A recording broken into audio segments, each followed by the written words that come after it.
ഇന്ന് ലോകത്തിന്റെ പല കോണുകളിലായിട്ട് സംഭവിച്ചുകൊണ്ടിരിക്കുന്ന ഗ്ലോബൽ പൊളിറ്റിക്സിനെയും ഗ്ലോബൽ മിലിറ്ററിയെയും മൊത്തത്തിൽ പിടിച്ചുലയ്ക്കുന്ന ചില സുപ്രധാന സംഭവ വികാസങ്ങളാണ് നമ്മൾ നോക്കുന്നത്. ഒന്നുകിൽ ഡീൽ അല്ലെങ്കിൽ കളി തീർക്കുമെന്ന് ഇറാന് ട്രംപ് നൽകിയ അന്ത്യശാസനവും അമേരിക്കൻ ഉപരോധത്തിൽ ശ്വാസം മുട്ടി ക്യൂബയുടെ നാഷണൽ ഗ്രിഡ് പൂർണ്ണമായിട്ട് തകർന്ന ഞെട്ടിക്കുന്ന യാഥാർത്ഥ്യവും മുതൽ ഇലോൺ മസ്കിന്റെ സ്റ്റാർലിങ്കിന് അൺഫിൽട്ടേഡ് ഇന്റർനെറ്റ് വിൽക്കാൻ അനുമതി നൽകിയ ബംഗ്ലാദേശിന്റെ വമ്പൻ കളി വരെ ഇന്ന് നമ്മൾ ചർച്ച ചെയ്യുന്നുണ്ട്. അതോടൊപ്പം തന്നെ കടലിലെ ചലിക്കുന്ന ലക്ഷ്യത്തെ മാക് 6+ വേഗതയിൽ തകർത്ത തുർക്കിയുടെ പുതിയ ഹൈപ്പർസോണിക് മിസൈൽ വിപ്ലവവും $100 ബില്യൺ ഇറക്കി ആർട്ടിക് സമുദ്രം ഭരിക്കാൻ പോകുന്ന കാനഡയുടെ ജർമ്മൻ സബ്മറൈൻ ഡീലും അമേരിക്കയുടെ പെന്റഗണിനേക്കാൾ വലുപ്പത്തിൽ ഈജിപ്റ്റ് നിർമ്മിച്ച ദി ഒക്ടഗൺ എന്ന അത്ഭുത കോട്ടയുടെ രഹസ്യങ്ങളുമൊക്കെയാണ് നമ്മൾ ഇന്ന് കാണാൻ പോകുന്നത്. വെൽക്കം ടു ലോക. വെറും ഒരൊറ്റ മണിക്കൂർ കൊണ്ട് ഇറാന്റെ പവർ പ്ലാന്റുകളും വൻ പാലങ്ങളും തകർത്ത് ആ രാജ്യത്തെ ഇരുട്ടിലാക്കാൻ US കഴിയുമോ? കഴിയും, വളരെ എളുപ്പത്തിൽ കഴിയും. ഒന്നുകിൽ ഒരു ഡീല് അല്ലെങ്കിൽ സകലതും അവസാനിപ്പിക്കും. അമേരിക്കൻ പ്രസിഡന്റ് ഡൊണാൾഡ് ട്രംപ് ഇറാനോട് നേരിട്ട് പറഞ്ഞിരിക്കുന്ന വാക്കുകളാണിത്. ഇറാനിന്റെ പരമോന്നത നേതാവായിരുന്ന ആയത്തുള്ള അലി ഖമേനിയുടെ ശവസംസ്കാര ചടങ്ങുകൾ രാജ്യത്ത് നടന്നുകൊണ്ടിരിക്കുന്ന അതേ സമയത്താണ് വൈറ്റ് ഹൌസിൽ നിന്ന് ട്രംപ് ഈ ഒരു അന്ത്യശാസനം കൊടുത്തിരിക്കുന്നത്. ഇറാനിലെ 91 മില്യൺ ജനങ്ങളെ ഓർത്ത് മാത്രമാണ് താൻ ഇപ്പോൾ ഒരു യുദ്ധത്തിന് മുതിരാത്തത് എന്നാണ് ട്രംപ് അവകാശപ്പെടുന്നത്. എന്നാൽ ഈ ഭീഷണിയോട് ഒട്ടും ഭയമില്ലാതെ വളരെ രൂക്ഷമായിട്ടാണ് ഇറാന്റെ നാഷണൽ സെക്യൂരിറ്റി ചീഫ് ഇപ്പോൾ പ്രതികരിച്ചിരിക്കുന്നത്. ആ ഭ്രാന്തൻ പ്രസിഡന്റ് മര്യാദയ്ക്ക് സംസാരിക്കണം എന്നാണ് അവരുടെ മുന്നറിയിപ്പ്. ഈ വർഷം ഫെബ്രുവരിയിൽ തുടങ്ങിയ US ഇറാൻ സംഘർഷങ്ങളുടെ പശ്ചാത്തലത്തിൽ ഇപ്പോൾ നിലവിലുള്ള താൽക്കാലിക വെടിനിർത്തലിനിടയിലാണ് ട്രംപ് വീണ്ടും ആഞ്ഞടിച്ചിരിക്കുന്നത്. എന്താണ് ട്രംപിന്റെ മനസ്സിൽ? ഇറാൻ ഇതിനോട് എങ്ങനെയാണ് പ്രതികരിച്ചത്? അതെ, we are either going to make a deal or we are going to finish the job. ഇതായിരുന്നു വൈറ്റ് ഹൌസിലെ ഓവൽ ഓഫീസിൽ വെച്ച് മാധ്യമങ്ങളോട് ട്രംപ് പറഞ്ഞത്. അതായത് ഒന്നുകിൽ US പറയുന്ന വ്യവസ്ഥകൾ അംഗീകരിച്ച് ഒരു ന്യൂക്ലിയർ ഡീലിൽ ഒപ്പുവെക്കുക, അല്ലെങ്കിൽ യുദ്ധം പൂർത്തിയാക്കി ഇറാനെ പൂർണ്ണമായും ഇല്ലാതാക്കും. ട്രംപ് വെറുതെ പറയുക മാത്രമല്ല ചെയ്തത്. അമേരിക്കയുടെ സൈനിക ശേഷിയെക്കുറിച്ചും അദ്ദേഹം എടുത്തു പറഞ്ഞു. ഒരൊറ്റ മണിക്കൂർ കൊണ്ട് ഇറാന്റെ വലിയ പാലങ്ങളെല്ലാം തകർക്കാൻ അമേരിക്കയ്ക്ക് സാധിക്കും. ചെറിയൊരു സമയം കൊണ്ട് അവരുടെ മുഴുവൻ പവർ പ്ലാന്റുകളും എനർജി സപ്ലൈയും ഇല്ലാതെയാക്കാൻ US മിലിറ്ററിക്ക് കഴിയും. എന്നാൽ ഇറാനിലെ 91 മില്യൺ വരുന്ന സാധാരണ ജനങ്ങളെ ബാധിക്കാതിരിക്കാനാണ് താൻ ഒരു നയതന്ത്ര പരിഹാരത്തിന് ശ്രമിക്കുന്നത് എന്നാണ് ട്രംപ് അവകാശപ്പെടുന്നത്. അമേരിക്കയും ഇസ്രായേലും ചേർന്ന് നടത്തിയ സൈനിക നീക്കങ്ങൾ ഇറാനെ ശരിക്കും തളർത്തി കഴിഞ്ഞു എന്നാണ് ട്രംപ് പറയുന്നത്. അവരുടെ നേവി, എയർഫോഴ്സ്, റേഡാർ സിസ്റ്റംസ് നേതാക്കൾ എല്ലാം തുടച്ചു നീക്കിയെന്നാണ് റോസ് ഗാർഡൻ ലഞ്ചിൽ ട്രംപ് അവകാശപ്പെട്ടത്. നിലവിൽ ഇറാന്റെ പക്കൽ പണമില്ല, അവർ കടുത്ത സാമ്പത്തിക പ്രതിസന്ധിയിലാണ്. ഇതുകൂടാതെ ഈ ചർച്ചകൾക്കിടയിൽ ഇറാൻ ചില വിട്ടുവീഴ്ചകൾക്ക് തയ്യാറായിട്ടുണ്ട് എന്നും ഇറാന്റെ പക്കലുള്ള ഹൈലി എൻറിച്ച്ഡ് യുറേനിയം അമേരിക്കയ്ക്ക് കൈമാറേണ്ടി വരുമെന്നും ട്രംപ് കൂട്ടിച്ചേർത്തു. എന്നാൽ ഇറാൻ ഭരണകൂടം ഈ ഒരു കാര്യം പൂർണ്ണമായും തള്ളിക്കളഞ്ഞു. ഇവിടെ മറ്റൊരു പ്രധാന കാര്യം, ഇറാനിൽ ഒരു ഭരണമാറ്റം ലക്ഷ്യമിട്ടിട്ടല്ല തങ്ങൾ ഇതൊക്കെ ചെയ്യുന്നത് എന്നും ട്രംപ് ഇപ്പോൾ വ്യക്തമാക്കുന്നുണ്ട്. ഇനി ഇതിലെ ഏറ്റവും വലിയ ട്വിസ്റ്റ് എന്താണെന്ന് വെച്ചാൽ, കൊല്ലപ്പെട്ട ആയത്തുള്ള അലി ഖമേനിയുടെ ഫ്യൂണറലിന് ഇറാന്റെ മുഴുവൻ രാഷ്ട്രീയ മത നേതാക്കളും ഒരുമിച്ച് കൂടിയ ആ സമയം ഒരു മിലിറ്ററി ഓപ്പർച്യൂണിറ്റി ആയിരുന്നു എന്നാണ് ട്രംപ് സൂചിപ്പിച്ചത്. അവിടെ എല്ലാവരും ഒരുമിച്ചുണ്ടായിരുന്നു. ഒറ്റവെടിക്ക് എല്ലാവരെയും തീർക്കാമായിരുന്നു. പക്ഷേ ചർച്ചകൾ നടത്താൻ പിന്നെ ആരും ബാക്കിയുണ്ടാവില്ല. ഇത് ഓർത്തിട്ടാണ്, ഇത് കരുതിയാണത് ചെയ്യാതിരുന്നത് എന്നാണ് ആക്സിയോസ് മാധ്യമത്തോട് ട്രംപ് പ്രതികരിച്ചത്. മാത്രമല്ല, അവിടെ തടിച്ചുകൂടിയ ലക്ഷക്കണക്കിന് ജനങ്ങളുടെ കണ്ണീർ ഫേക്ക് ടിയേഴ്സ്, വ്യാജ കണ്ണീർ ആയിരിക്കാമെന്നും ട്രംപ് പരിഹസിച്ചു. ട്രംപിന്റെ ഈ ഒരു കടുത്ത ഭീഷണിയോട് ഇറാന്റെ national security chief Mohammad Bagher Zolghadr വളരെ രൂക്ഷമായിട്ടാണ് പ്രതികരിച്ചത്. 91 മില്യൺ ജനങ്ങളെ ഭീഷണിപ്പെടുത്തുന്ന ആ ഭ്രാന്തൻ പ്രസിഡന്റിനോട് ഞങ്ങൾക്ക് പറയാനുള്ളത് ഇതാണ്: ഇറാനിലെ ജനങ്ങളോട് മര്യാദയ്ക്ക് സംസാരിക്കുക, ഇല്ലെങ്കിൽ ഞങ്ങൾ വേറെ ഭാഷയിൽ മറുപടി നൽകും എന്നാണ് ഇറാൻ മുന്നറിയിപ്പ് നൽകിയത്.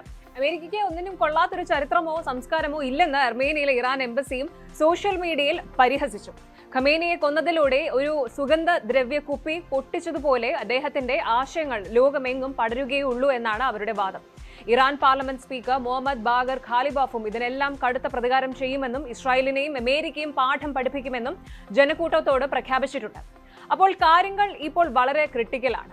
നിലവിൽ ഖമേനിയുടെ മരണാനന്തര ചടങ്ങുകൾ പ്രമാണിച്ച് US ഇറാൻ പരോക്ഷ ചർച്ചകൾ താൽക്കാലികമായിട്ട് നിർത്തിവച്ചിരിക്കുകയാണ്.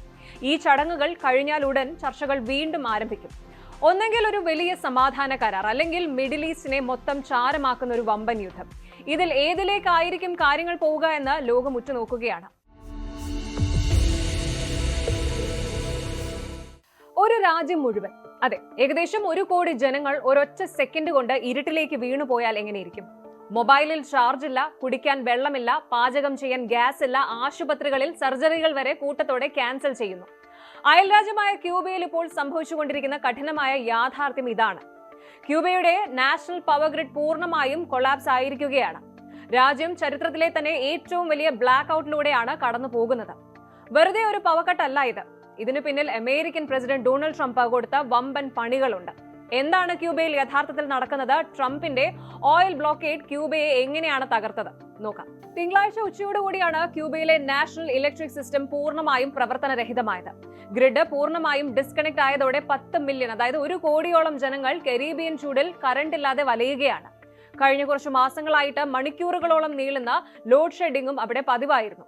രാജ്യത്തിന്റെ 2/3 ഭാഗവും ഓൾറെഡി ഇരുട്ടിലായിരുന്നു. അതിനിടയിലാണ് ഇപ്പോൾ ഈ ഒരു ടോട്ടൽ കൊളാപ്സും ഉണ്ടായത്. Living like this is agony, ഇങ്ങനെ ജീവിക്കുന്നത് കടുത്ത പീഡനമാണ് എന്നാണ് ഹവാനിലെ ജനങ്ങൾ മാധ്യമങ്ങളോട് പറയുന്നത്. കറണ്ട് ഇല്ലാത്തത് കൊണ്ട് വെള്ളമില്ല, വൈഫൈ ഇല്ല, ജോലി ചെയ്യാൻ പറ്റുന്നില്ല. അരി വേവിക്കാൻ പോലും കൽക്കരി വാങ്ങേണ്ട അവസ്ഥയിലാണ് സാധാരണ ജനങ്ങൾ. ക്യൂബയിലെ 90% വൈദ്യുതി വരുന്നത് തെർമോ ഇലക്ട്രിക് പ്ലാന്റുകളിൽ നിന്നാണ്. പക്ഷേ ഇവയിൽ ഭൂരിഭാഗവും വളരെ പഴക്കമുള്ളതാണ്. പ്ലാന്റുകൾ പ്രവർത്തിപ്പിക്കാൻ ക്യൂബയുടെ പക്കൽ ഇപ്പോൾ ഒരു തുള്ളി എണ്ണയില്ല എന്നതാണ് യഥാർത്ഥ പ്രതിസന്ധി. ഇവിടെ നമ്മൾ മനസ്സിലാക്കേണ്ടത് അമേരിക്കയും ക്യൂബയും തമ്മിലുള്ള ഈ ശത്രുത ഇന്നോ ഇന്നലെയോ തുടങ്ങിയതല്ല. വെറും 90 മൈൽ മാത്രം അകലത്തിൽ കിടക്കുന്ന ഈ 2 രാജ്യങ്ങളും തമ്മിലുള്ള പകയ്ക്ക് ദശാബ്ദങ്ങളുടെ പഴക്കമുണ്ട്. അതിന്റെ പ്രധാന നാഴികക്കല്ലുകൾ ഇതൊക്കെയാണ്. 1959 വിപ്ലവം. അമേരിക്കയുടെ പിന്തുണയുണ്ടായിരുന്ന ഏകാധിപതി ബാറ്റിസ്റ്റയെ പുറത്താക്കി ഫിദൽ കാസ്ട്രോയും ഷെഗുവേരയും ക്യൂബയിൽ ഭരണം പിടിച്ചെടുത്തു. ഇത് അമേരിക്കയ്ക്ക് വലിയൊരു തിരിച്ചടിയായിരുന്നു. പിന്നാലെ 1960 സ്വത്തുക്കൾ കണ്ടുകെട്ടൽ. അധികാരത്തിൽ വന്നയുടൻ കാസ്ട്രോ ക്യൂബയിൽ ഉണ്ടായിരുന്ന വൻകിട അമേരിക്കൻ കമ്പനികളും ഭൂമിയും ഒക്കെ ദേശസാൽക്കരിച്ചു. നഷ്ടപരിഹാരം ഒന്നും നൽകാത്തതിനാൽ പ്രകോപിതനായ US പ്രസിഡന്റ് ഐസൻഹൂവർ നയതന്ത്ര ബന്ധങ്ങൾ അവസാനിപ്പിച്ചു. ശേഷം 1961 ബേ ഓഫ് പിഗ്സ് ആക്രമണം. കാസ്ട്രോയെ താഴെ ഇറക്കാൻ അമേരിക്കൻ ചാരസംഘടനയായ CIA ഒരു രഹസ്യ സൈനിക അധിനിവേശം പ്ലാൻ ചെയ്തു. എന്നാൽ ക്യൂബൻ സൈന്യം അവരെ വെറും 3 ദിവസം കൊണ്ട് തകർത്ത് തരിപ്പണമാക്കി US-നെ നാണം കെടുത്തി. 1962 ക്യൂബൻ മിസൈൽ പ്രതിസന്ധി. സുരക്ഷയ്ക്കായിട്ട് കാസ്ട്രോ സോവിയറ്റ് യൂണിയന്റെ, അതായത് USSRന്റെ സഹായം തേടി. സോവിയറ്റ് യൂണിയൻ തങ്ങളുടെ ആണവ മിസൈലുകൾ ക്യൂബയിൽ കൊണ്ടുപോയി സ്ഥാപിച്ചതോടെ ലോകം ഒരു 3ാം ലോക മഹായുദ്ധത്തിന്റെ വക്കിലെത്തിയിരുന്നു. പിന്നെ 1962 തന്നെ കടുത്ത സാമ്പത്തിക ഉപരോധമാണ്, ദി എംബാർഗോ. അമേരിക്ക ക്യൂബയ്ക്ക് മേൽ പൂർണ്ണമായ സാമ്പത്തിക വ്യാപാര ഉപരോധം ഏർപ്പെടുത്തി.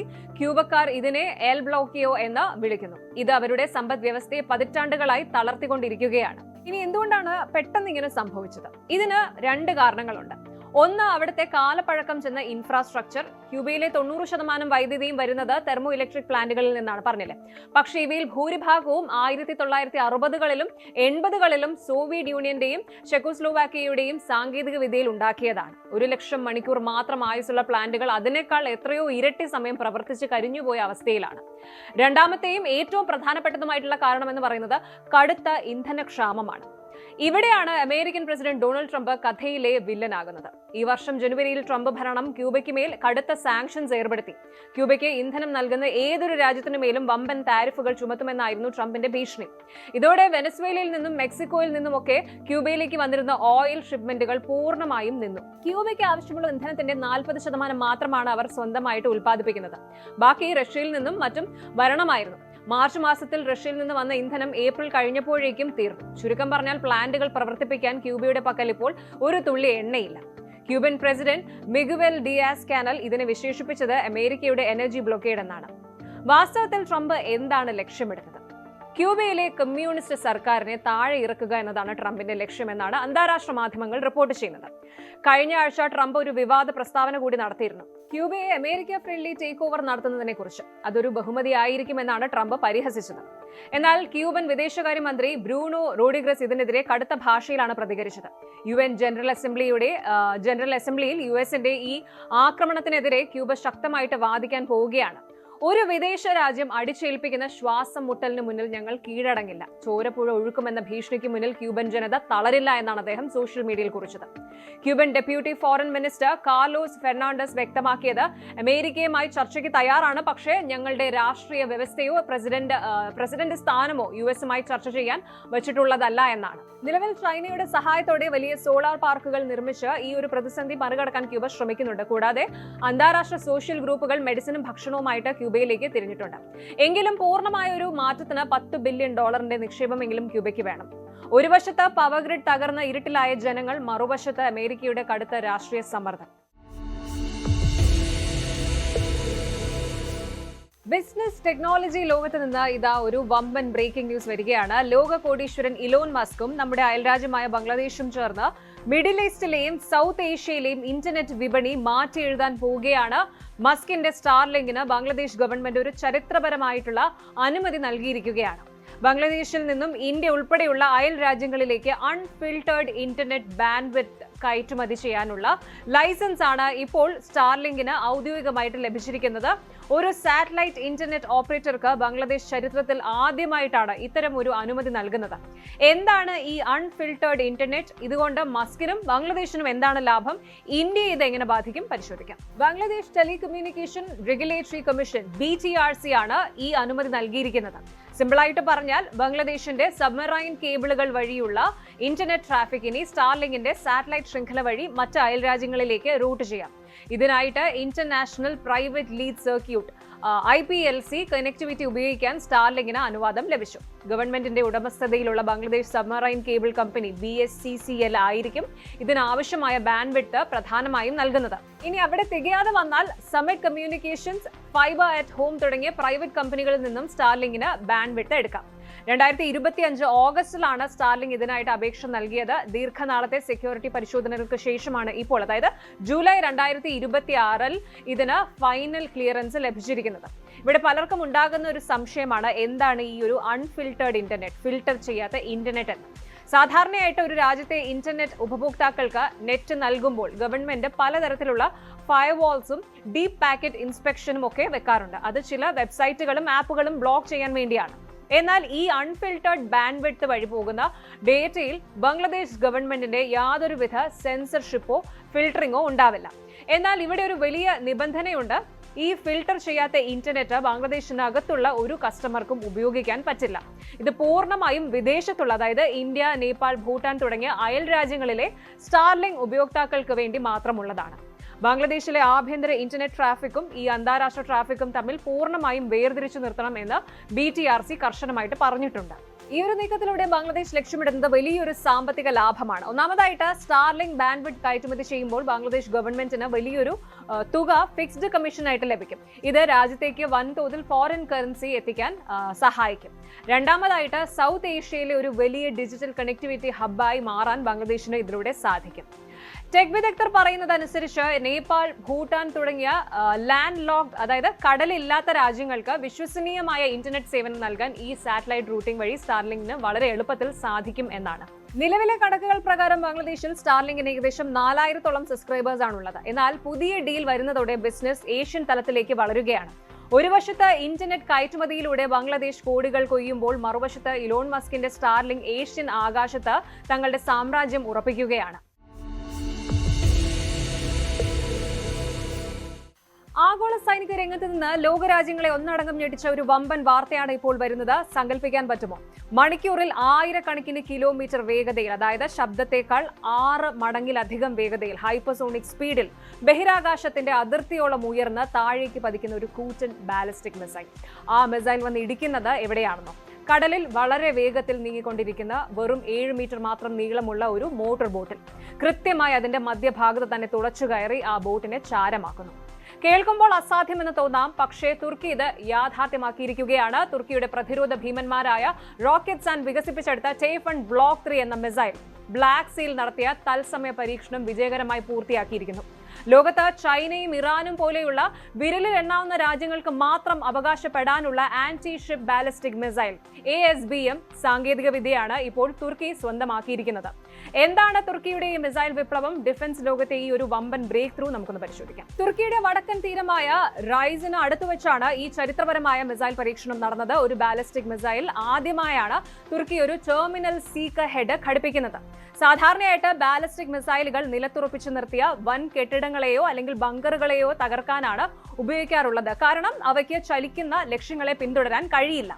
എന്നാൽ ഈ പരീക്ഷണത്തിൽ കടലിൽ സ്വതന്ത്രമായി തിരിഞ്ഞും മറിഞ്ഞും നീങ്ങിക്കൊണ്ടിരിക്കുന്ന ഒരു അൺമാൻഡ് സർഫസ് വെസലിനെ USVA, അതായത് ഒരു ചെറിയ ഫിഷിംഗ് ബോട്ടിന്റെ വലുപ്പമുള്ള ഒരു ലക്ഷ്യത്തെയാണ് ടൈഫൺ ബ്ലോക്ക് 3 ലോക്ക് ചെയ്തത്.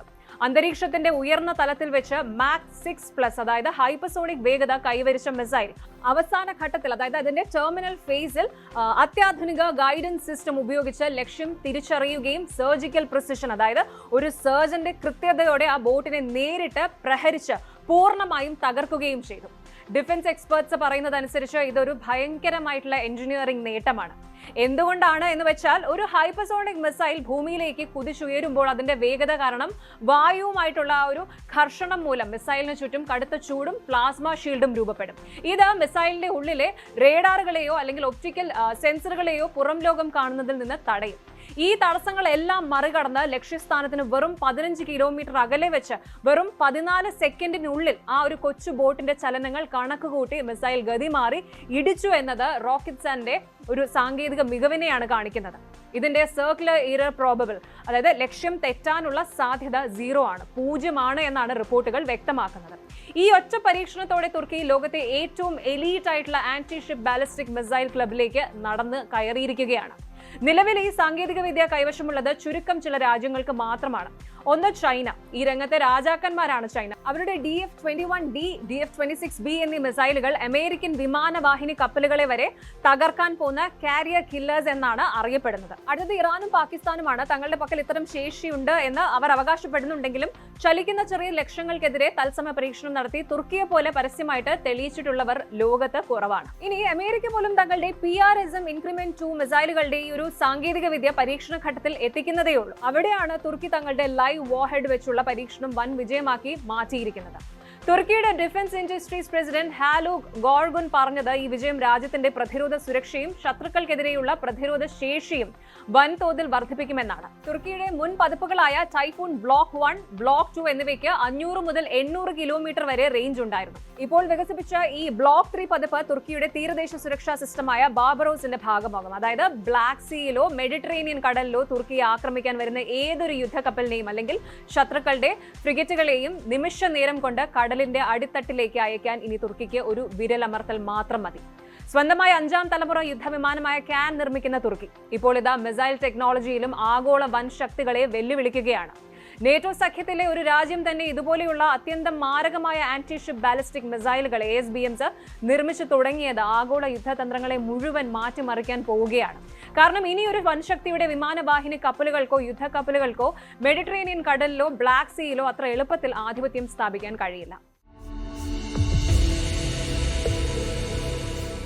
ഗ്ലോബൽ മിലിറ്ററി നേവൽ ലോകത്ത് നിന്ന് ഇതാ കാനഡയുടെ ചരിത്രം തിരുത്തിക്കുറിച്ച ഒരു വമ്പൻ ബ്രേക്കിംഗ് ന്യൂസ് പുറത്തുവരുന്നു. കഴിഞ്ഞ കുറെ മാസങ്ങളായിട്ട് ലോകത്തെ വൻകിട കപ്പൽ നിർമ്മാണ കമ്പനികൾ തമ്മിൽ നടന്ന കടുത്ത ബിഡിംഗ് വാറിന് ഒടുവിൽ ഫൈനൽ ക്ലൈമാക്സ് ആയിരിക്കുകയാണ്.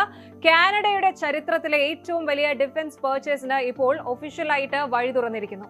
ജർമ്മൻ കമ്പനിയായ ടിസൻക്രബ് മെറൈൻ സിസ്റ്റംസ് TKMS ആണ് ദക്ഷിണ കൊറിയയുടെ ഹൻവ ഓഷ്യനെ അവസാന നിമിഷം വെട്ടിച്ച് ഈ വമ്പൻ കരാർ സ്വന്തമാക്കിയിരിക്കുന്നത്.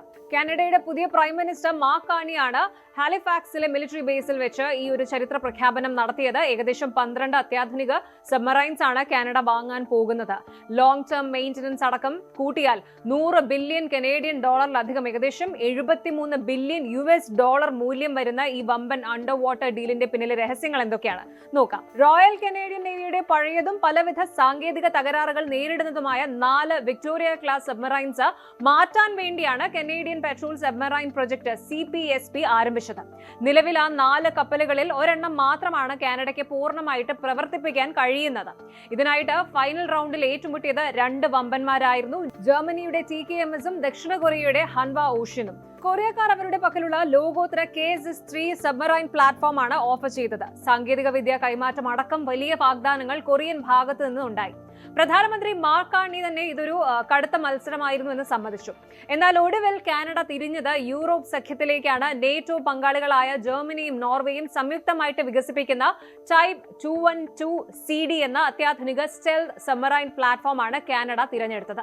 ഇനി എന്തുകൊണ്ടാണ് ജർമ്മനി ഈ ഒരു കടുത്ത മത്സരത്തിൽ വിജയിച്ചത്? അതിന്റെ പ്രധാന കാരണം രണ്ട് കാര്യങ്ങളാണ്. ഒന്ന്, നേറ്റോ ഇന്റർഓപ്പറബിലിറ്റി. അതായത് ജർമ്മനിയും നോർവേയും ഓൾറെഡി ഇതേ ടൈപ്പ് 212 CD സബ്മറൈൻസ് ആണ് തങ്ങളുടെ നേവിക്ക് വേണ്ടി ഓർഡർ ചെയ്തിട്ടുള്ളത്. അതുകൊണ്ട് ഈ മൂന്ന് രാജ്യങ്ങൾക്കും ഒരേ ട്രെയിനിങ്, ഒരേ സ്പെയർ പാർട്സ്, ഒരേ സാങ്കേതിക വിദ്യ എന്നിവ പങ്കുവയ്ക്കാം. ആവശ്യമായി വന്നാൽ ക്രൂ അംഗങ്ങളെ വരെ പരസ്പരം എക്സ്ചേഞ്ച് ചെയ്യാം. അടുത്തതെന്ന് പറയുന്നത് 2034 ഡെലിവറി ടൈം ലൈൻ. അതായത് സാധാരണഗതിയിൽ പുതിയൊരു സബ്മറൈൻ ഡിസൈൻ ചെയ്ത് നിർമ്മിക്കാൻ വലിയ സമയമെടുക്കും. എന്നാൽ ജർമ്മനിയും നോർവേയും തങ്ങളുടെ സ്വന്തം ഓർഡറുകളിൽ ചിലത് കാനഡയ്ക്കായിട്ട് റീഅലോക്കേറ്റ് ചെയ്യാൻ തയ്യാറായി. ഇതിലൂടെ 2033 ആദ്യ സബ്മറൈനും 2034 4 സബ്മറൈനുകളും കാനഡയ്ക്ക് കൈമാറാൻ TKMS-ന് സാധിക്കും. ഇത് വിക്ടോറിയ ക്ലാസ് വിരമിക്കുന്നതിന് മുൻപ് കാനഡയുടെ പ്രതിരോധ സുരക്ഷ ഉറപ്പാക്കും. ഇനി ഈ സബ്മറൈന്റെ പ്രത്യേകതകളൊന്ന് നോക്കാം. ലോകത്തിലെ ഏറ്റവും സൈലന്റ് ആയ, അതായത് സ്റ്റെൽത്തിയസ്റ്റ് സബ്മറൈനുകളിൽ ഒന്നാണിത്. ഇതിന്റെ ultra low acoustic and magnetic signatures കാരണം കടലിനടിയിലുള്ള ശത്രുക്കളുടെ റഡാറുകൾക്കോ സോണാറുകൾക്കോ ഇതിനെ കണ്ടെത്താൻ കഴിയില്ല. ഇതിനേക്കാൾ എല്ലാം ഉപരി കാനഡയെ സംബന്ധിച്ച് ഏറ്റവും പ്രധാനപ്പെട്ടത് ആർട്ടിക് കേപ്പബിലിറ്റിയാണ്. കാനഡയ്ക്ക് ലോകത്തിലെ ഏറ്റവും നീളമേറിയ തീരദേശമുണ്ട്. അത് അറ്റ്ലാന്റിക്, പസഫിക്, ആർട്ടിക് ഈ 3 സമുദ്രങ്ങളിലായിട്ട് വ്യാപിച്ചു കിടക്കുന്നു. ആർട്ടിക് മേഖലയിലെ കടുത്ത മഞ്ഞുപാളികൾക്ക് താഴെ പോലും മാസങ്ങളോളം കിടന്ന് സർവൈലൻസ് നടത്താനും സ്പെഷ്യൽ ഫോഴ്സിനെ വിന്യസിക്കാനും ശത്രുക്കളെ പ്രതിരോധിക്കാനും ഈ ടൈപ്പ് 212 CD സബ്മറൈൻസിന് സാധിക്കും. തുടക്കത്തിൽ പറഞ്ഞതുപോലെ ഈ സബ്മറൈൻ ഓർഡർ മാത്രം ഏകദേശം $12 ബില്യൺ വരുമെന്നാണ് റോയിട്ടേഴ്സ് റിപ്പോർട്ട് ചെയ്യുന്നത്. എന്നാൽ ഇതിന്റെ 30 മുതൽ 50 വർഷം വരെയുള്ള മെയിൻ്റനൻസും ഇൻഫ്രാസ്ട്രക്ചറും കൂട്ടിയാൽ മൊത്തം പ്രൊജക്ടിന്റെ ചെലവെന്ന് പറയുന്നത് $100 ബില്യൺ കടക്കും. പക്ഷേ കാനഡയ്ക്ക് ഇതൊരു നഷ്ടക്കച്ചവടമല്ല. TKMS നൽകിയ ഔദ്യോഗിക കണക്കുകൾ പ്രകാരം ഈ പ്രൊജക്ട് കാനഡയുടെ ആഭ്യന്തര വിപണിയിൽ $167 ബില്യൺ സാമ്പത്തിക ചലനങ്ങളും 6,50,000 തസ്തികകളിലെ തൊഴിലവസരങ്ങളും സൃഷ്ടിക്കും. കാനഡയുടെ ഡിഫൻസ് ഇൻഡസ്ട്രിയിൽ ബേസ് ശക്തമാക്കാനും യൂറോപ്യൻ സപ്ലൈ ചെയിനുകളിലേക്ക് കനേഡിയൻ കമ്പനികൾക്ക് വഴി തുറക്കാനും ഇത് സഹായിക്കുമെന്ന് പ്രധാനമന്ത്രി മാർക്ക് കാർണി വ്യക്തമാക്കി. 2027 അവസാനത്തോടെ ഇതിന്റെ അന്തിമ കരാറുകളിൽ ഇരു രാജ്യങ്ങളും ഒപ്പുവയ്ക്കും. അപ്പോൾ ഒരു കാര്യം ഉറപ്പാണ്, ആർട്ടിക് സമുദ്രത്തിലെ മഞ്ഞുപാളികൾ ഉരുകുന്നതിനനുസരിച്ച് അവിടുത്തെ കടൽ മാർഗങ്ങൾ പിടിച്ചെടുക്കാൻ റഷ്യയും ചൈനയും കടുത്ത മത്സരത്തിലാണ്. ഈ ഒരു സാഹചര്യത്തിൽ $100 ബില്യൺ ഇറക്കി ശത്രുക്കളുടെ റേഡാറുകളുടെ കണ്ണ് വെട്ടിച്ച് കടലിനടിയിലൂടെ ശബ്ദമില്ലാതെ സഞ്ചരിക്കുന്ന 12 അണ്ടർ വാട്ടർ ഗോസ്റ്റുകളെ വാങ്ങാനുള്ള കാനഡയുടെ ഈ ഒരു തീരുമാനം വെറും ഒരു മിലിറ്ററി പർച്ചേസ് മാത്രമല്ല, അത് വടക്കൻ ധ്രുവത്തിലെ വരാൻ പോകുന്ന വലിയൊരു യുദ്ധത്തിനുള്ള കാനഡയുടെ മുൻകരുതലാണ്. ആർട്ടിക് മേഖലയിൽ റഷ്യയുടെയും ചൈനയുടെയും സ്വാധീനം കൂടുന്ന സാഹചര്യത്തിൽ കാനഡ തങ്ങളുടെ പ്രതിരോധ രംഗത്ത് നടത്തുന്ന ഈ ഒരു വമ്പൻ കുതിച്ചുചാട്ടം ജിയോ പൊളിറ്റിക്സിൽ ഒരു വലിയ ഗെയിം ചേഞ്ചർ തന്നെയാണ്. ഗ്ലോബൽ ഡിഫൻസ് സെന്ററിൽ നിന്നും വൻ ശക്തി രാജ്യങ്ങളെ വരെ ഞെട്ടിച്ചുകൊണ്ട് ഒരു വമ്പൻ പ്രതിരോധ വിപ്ലവത്തിന്റെ വാർത്ത പുറത്തു വരികയാണ്. നമ്മൾ ഇത്രയും കാലം കരുതിയത് എന്താണ്? ലോകത്തിലെ ഏറ്റവും വലിയ, ഏറ്റവും സങ്കീർണമായ സൈനിക കമാൻഡ് ഹബ് അഥവാ മിലിറ്ററി ഹെഡ്ക്വാർട്ടേഴ്സ് അമേരിക്കയുടെ പെന്റഗൺ ആണ് എന്നല്ലേ. എന്നാൽ ആ ഒരു ധാരണ ഇനി മാറ്റാൻ സമയമായിരിക്കുകയാണ്. അമേരിക്കയുടെ പെന്റഗണിനെ വെറും കുട്ടിക്കളിയാക്കിക്കൊണ്ട് അതിനേക്കാൾ എത്രയോ മടങ്ങ് വലുപ്പമുള്ള ലോകത്തിലെ ഏറ്റവും വലിയ സ്റ്റേറ്റ് സ്ട്രാറ്റജിക് കമാൻഡ് സെന്റർ ഔദ്യോഗികമായിട്ട് ഉദ്ഘാടനം ചെയ്തിരിക്കുകയാണ് Egypt. Egyptian president Abdel Fattah al Sisi വിഭാവനം ചെയ്ത ഈ അമാനുഷിക കോട്ടയുടെ പേരാണ് ദി ഒക്ടഗൺ. മരുഭൂമിക്ക് നടുവിൽ ഏകദേശം 22,000 ഏക്കറിലധികം സ്ഥലത്ത് പടർന്നു കിടക്കുന്ന അന്യഗ്രഹ ജീവികളുടെ ബേസ് ക്യാമ്പ് പോലെ തോന്നിപ്പിക്കുന്ന ഈ കൂറ്റൻ സൈനിക ഹബിന്റെ ഉള്ളറകളിലേക്കാണ് നമ്മൾ പോകുന്നത്.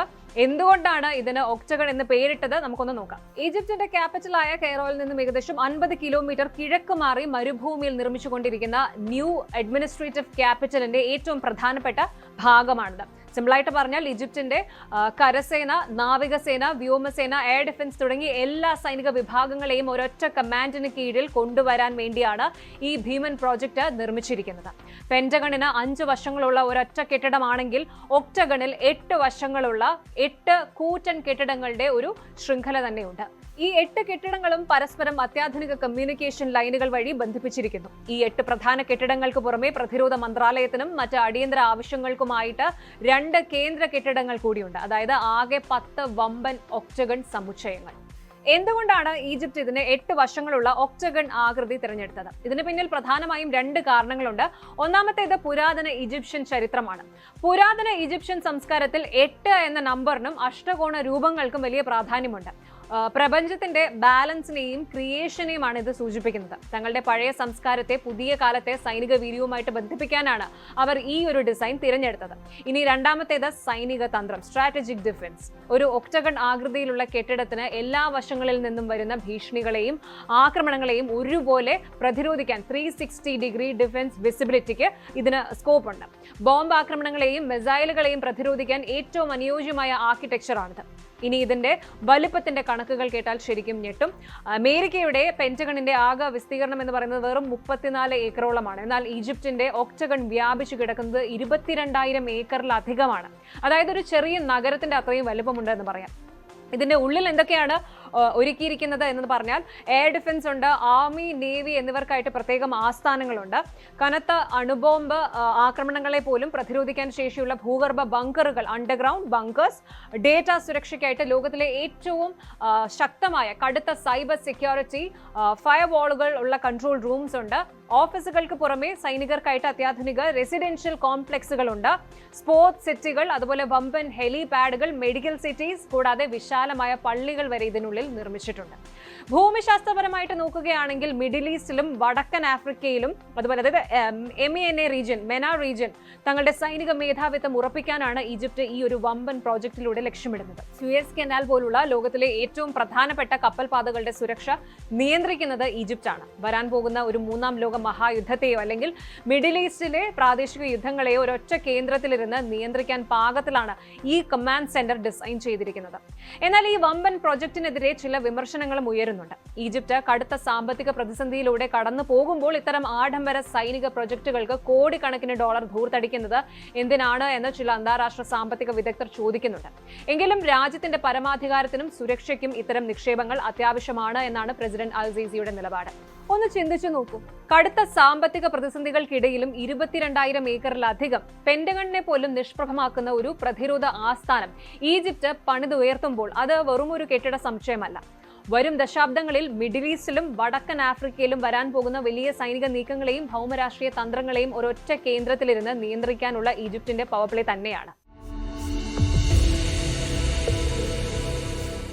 വലിയ ശക്തികളുടെ ഈ ശക്തി പ്രകടനങ്ങളും പ്രതിരോധ കരാറുകളും യുദ്ധഭീഷണികളും ഉപരോധങ്ങളും ഒക്കെയായിട്ട് ജിയോ പൊളിറ്റിക്സ് പല വലിയ പ്രതിസന്ധികളൊക്കെ നേരിട്ടാണ് മുന്നോട്ട് പോകുന്നത്. എന്നാലും ഈ വലിയ മത്സരങ്ങൾക്കിടയിലും സാങ്കേതിക വിദ്യയുടെ വമ്പൻ കുതിച്ചുചാട്ടങ്ങൾ മനുഷ്യരാശിയെ പുതിയൊരു ഡിജിറ്റൽ എനർജി യുഗത്തിലേക്ക് നയിക്കുന്നുണ്ട് എന്നത് ഒരു വലിയ പോസിറ്റീവ് കാര്യമാണ്. പ്രതിസന്ധികൾക്കിടയിലും അതിജീവനത്തിന്റെ പുതിയ വഴികൾ തേടുന്ന ജനതയും സാറ്റലൈറ്റ് കണക്ടിവിറ്റിയിലൂടെ അതിരുകളില്ലാത്ത ഇന്റർനെറ്റ് ലോകം തീർക്കുന്ന ഏഷ്യൻ രാജ്യങ്ങളും നമുക്ക് നൽകുന്നത് വലിയ പ്രതീക്ഷകളാണ്. ഈ ആഗോള മത്സരങ്ങളെല്ലാം ഒടുവിൽ ലോകത്ത് കൂടുതൽ സുരക്ഷിതത്വവും സമാധാനവും കൊണ്ടുവരട്ടെ എന്ന് നമുക്ക് പ്രതീക്ഷിക്കാം. Good night.